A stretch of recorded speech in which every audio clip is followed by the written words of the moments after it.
ऋग्वेद में एक सोमा का मेंशन है। सोमा के ड्रिंक के बारे में आप लोग जानते ही होंगे कि सोमा बहुत ही फेमस ड्रिंक है जिसको आजकल मेन स्ट्रीम थ्योरी में लुप्त बोला जाता है।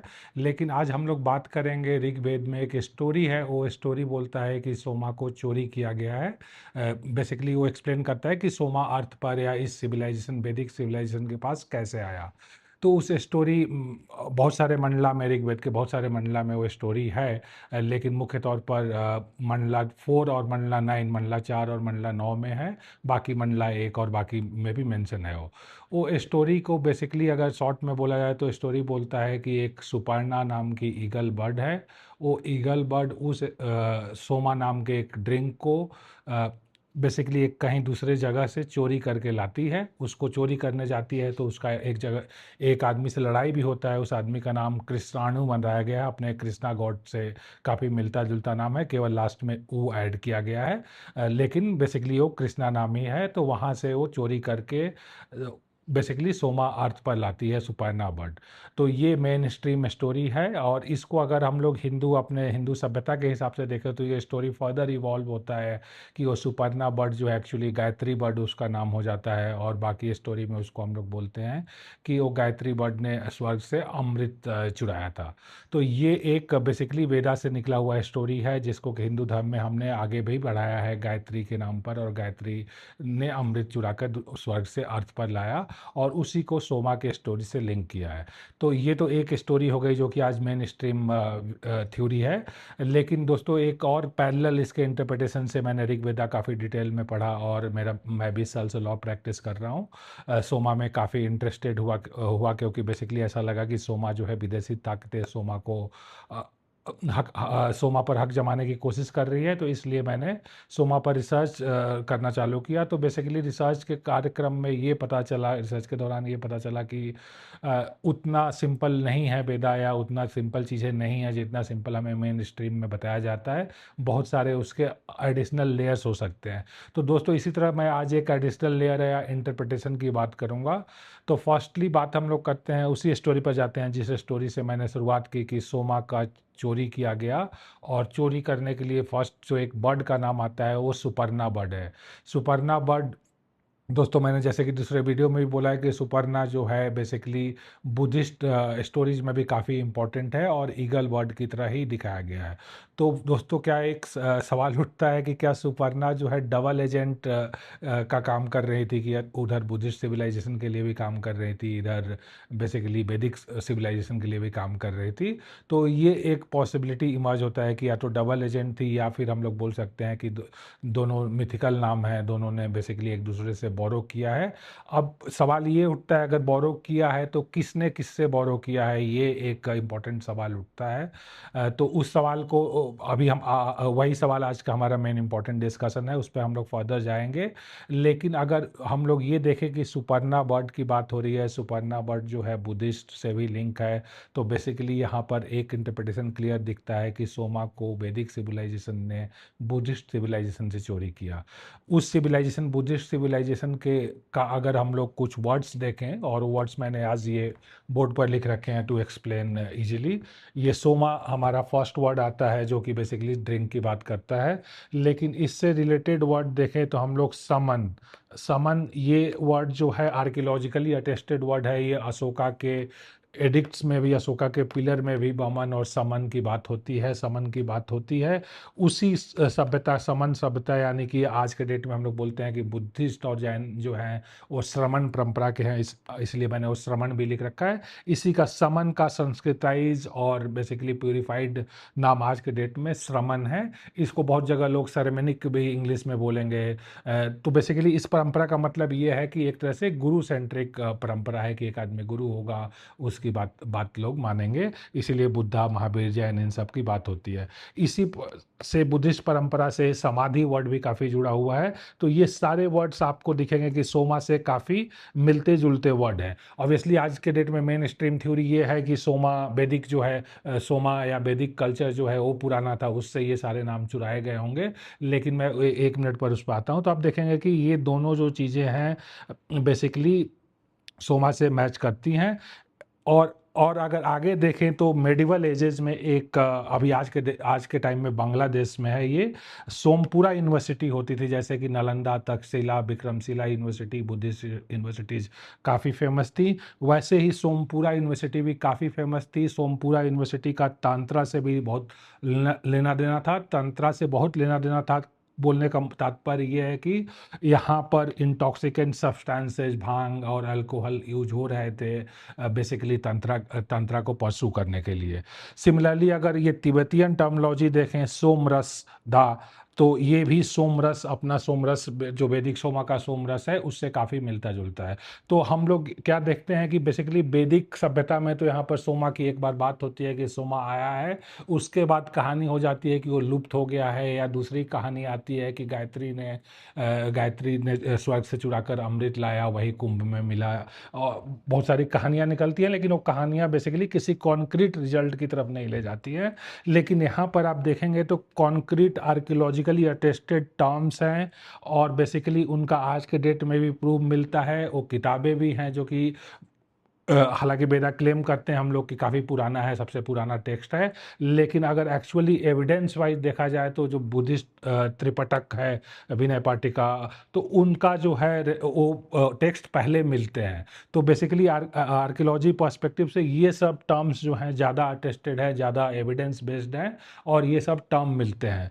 तो बेसिकली इससे ये समझ में आ रहा है कि ये शायद यहाँ से चुराया गया, सोमा यहाँ से चुराया गया, इन टर्म से चुराया गया, और उसको अलग लैंग्वेज में लिखा गया, उसको कॉन्वोल्यूटेड लैंग्वेज में लिखा गया कि कोई उसको आसानी से समझ नहीं पाए। अब तो ये बात हो गई। अब ऑब्वियसली एक आप लोग के दिमाग में सवाल आ रहा होगा कि ये तो जो आज के डेट में प्रिवेलिंग या मेन स्ट्रीम थ्योरी है, या गूगल या एआई से भी आप पूछोगे कि मेन स्ट्रीम थ्योरी जो है, तो बोलेगा कि बेसिकली वेदा पहले आया और वेदा को काउंटर करने के लिए बुद्धा है। दोस्तों ये स्टोरी मेरे ख्याल से इसको हम लोगों को रिकंसिडर करना चाहिए। क्या ऐसा पॉसिबिलिटी भी हो सकता है? ये हम लोग सभी जानते हैं, और ये बहुत ही आम बात है, आम फ्रेज भी है कि history is always written by victor. चलिए ऑलवेज को हम लोग अगर मोस्टली भी हटा दें कि history is mostly written by victor, जो पार्टी जीतता है वही इतिहास लिखता है।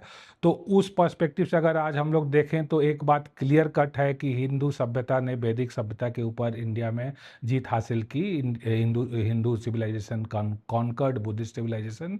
आज के डेट में बुद्धा जो है या बुद्धिज्म जो प्रैक्टिसेज हैं वो फ्रिंज पर हैं। ऑफकोर्स बुद्धा का होटल्स या गलत गलत स्पा, इन सब में फ़ोटो आपको दिख जाएगा, लेकिन एक तरह से आज के मेन स्ट्रीम कल्चर में देखें तो वो फ्रिंज पर है।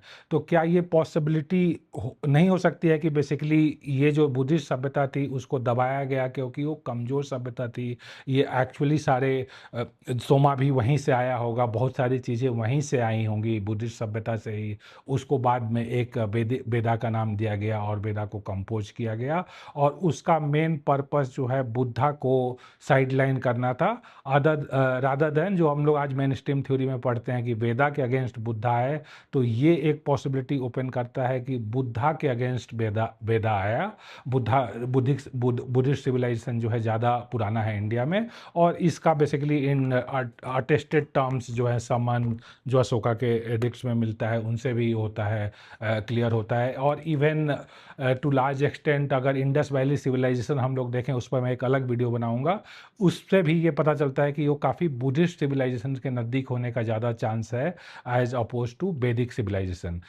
तो ये चीज़ें हो गई। इसके अलावा मेरे ख्याल से दो चीज़ें और बहुत इंपॉर्टेंट है जो क्लियर कट अगर आदमी लॉजिक से देखे, फेथ से नहीं देखे, तो वो क्लियर बताएगा कि बुद्धा पहले थे, वेद उनको काउंटर करने के लिए आया। वो इंस्टेंसेस ये हैं कि जैसे कि वेद में बार बार वर्ड मिलता है आर्या, जो आर्य वर्ड है, ये आर्य वर्ड काफ़ी इंपॉर्टेंट वर्ड है। बाद में हिटलर ने भी इस वर्ड को क्लेम किया और उसके लिए काफ़ी लोगों की जान भी गई। बट अगर ये वर्ड को हम लोग देखें, आर्य वर्ड, ये काफ़ी मिलता है ऋग्वेद में। ऋग्वेद और ये वर्ड जो है पाली में भी मिलता है। पाली में त्रिपिटक में इसका आर्या, आई केवल ऐड हो जाता है, आर्या मिलता है। और यही आर्या वर्ड अवेस्ता, ईरान के अवेस्ता में भी मिलता है। तो ये जो है आर्या वर्ड जो है पाली का, ये आज के डेट में अगर एविडेंस के पर्सपेक्टिव से देखें तो इसका फर्स्ट एग्जिस्टेंस मिलता है, इसका बाद में एग्जिस्टेंस मिलता है।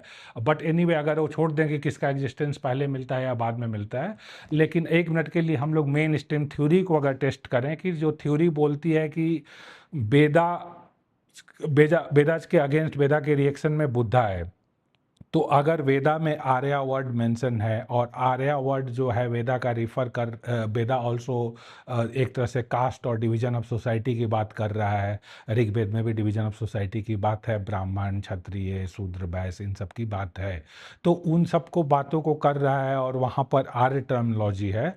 और फिर बुद्धा आते हैं, तो बुद्धा जैसा साइंटिफिक आदमी जो कि बेसिकली बात कर रहा है, बहुत ही हाई लेवल की बातें कर रहा है जो कि आज तक लोग समझ नहीं पाए हैं, जैसे कि जिस लेवल की बातें उन्होंने की हैं कि रेलिवेंस ऑफ गॉड पर साइलेंस हो जाना, सोल पर विश्वास नहीं करना कि परमानेंट सोल है, everything is changing, cause and effect जिससे साइंस भी ओरिजिनेट होता है, वैसी बातें करना।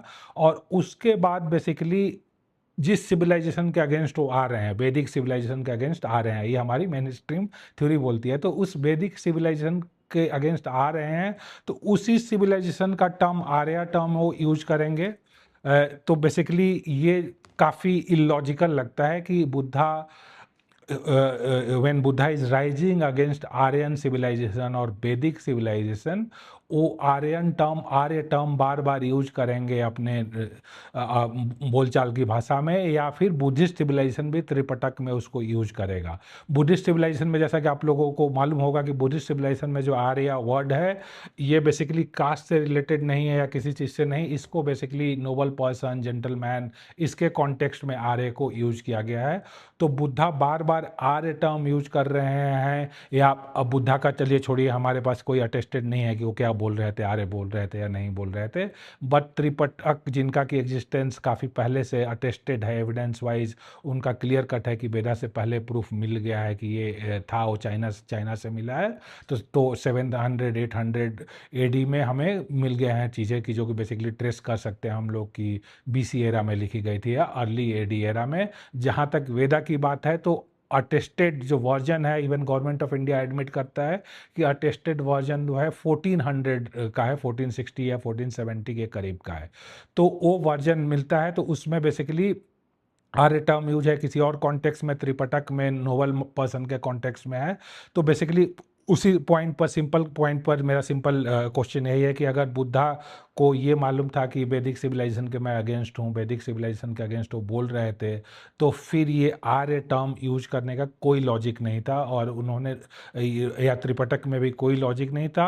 इसका एक ही लॉजिक लग रहा है अगर लॉजिकल पर्सपेक्टिव से देखें तो, कि बेसिकली ये आर्य टर्म या आर्या टर्म जो है, ये पाली का ओरिजिनल टर्म था, और फिर पाली या मगही का ओरिजिनल टर्म था, और फिर बाद में उसी को प्योरीफाई करके, उसी को सिंप्लीफाई करके आर्य टर्म बनाया गया। क्योंकि इतनी बड़ी मिस्टेक बेसिकली बुद्धा या बुद्धिस्ट सिविलाइजेशन से होना असंभव लगता है कि आप जिसके अगेंस्ट राइज हो रहे हैं उसी का टर्मोलॉजी आप यूज कर रहे हैं, उसी के टर्मोलॉजी में आप एक जगह उनको आप बुरा बोल रहे हैं कि बेसिकली वैदिक सिविलाइजेशन बुरा है, खराब है, लेकिन उस सिविलाइजेशन में जो अच्छे टॉप लोगों को आर्य बोला जाता है, वही आप टॉप लोगों को अपने यहाँ भी आर्य बोलने लग रहे हैं। तो एसेंशली आप उसको वैदिक सिविलाइजेशन को इंडोर्स कर रहे हैं। तो ये तो कोई पॉसिबिलिटी नहीं लग रही है कि बेसिकली जो आदमी जिसके अगेंस्ट खड़ा हुआ वो उसी को इनडायरेक्टली इंडोर्स करने लगा।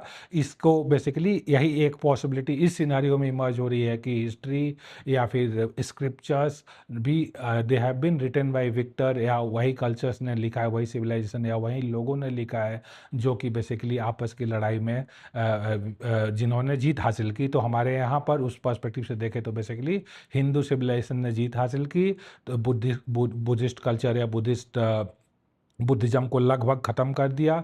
तो इसलिए ये सारी कहानियाँ जो हैं बेसिकली हमें कुछ और बातें बोलने लगी, जो एक तरह से हिस्ट्री इन्वर्ट हो गया।